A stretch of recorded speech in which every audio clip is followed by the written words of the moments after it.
Hello guys, তোমরা কেমন আছো? আশা করি তোমরা সবাই ভালো আছো। আজকে আমি যাচ্ছি আমার স্কুটি পুজো দিতে। তো আমি যাচ্ছি মন্দিরে। আমি দোকান থেকে পুজোর সামগ্রীগুলো কিনে নিলাম। এখন যাচ্ছি আমি মন্দিরে।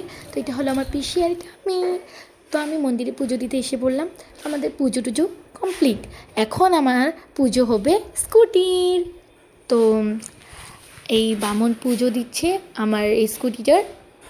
তো স্কুটির পুজো টুজো হয়ে গেল। এখন আমি মন্দিরটা তোমাদের পুরো মন্দিরটা ভালো করে দেখাবো। এটা খালি শিব মন্দির নয়, এখানে রাধাকৃষ্ণ, তারপরে রাম সীতা লক্ষ্মণ, হনুমান মন্দির, গণেশ মন্দির সব আছে। মন্দিরটা অনেক অনেক অনেকই সুন্দর।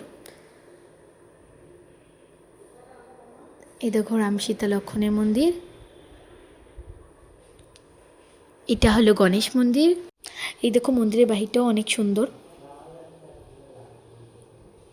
তো আমার সম্পূর্ণ পুজো টুজো আমাদের কমপ্লিট হয়ে গেল। আমি ভাবলাম আমার স্কুটির সাথে ফটো না উঠলে চলবে, একটা উঠে নিলাম। মন্দিরে পুজো দেওয়া হয়ে গেল। তো আশা করি সবার ভিডিওটা ভালো লাগবে। ভালো লাগলে কিন্তু অবশ্যই লাইক, কমেন্ট অ্যান্ড শেয়ার করে দিবেন। আর পাশে থাকা বেল আইকনটা ক্লিক করে দিবেন। বাই।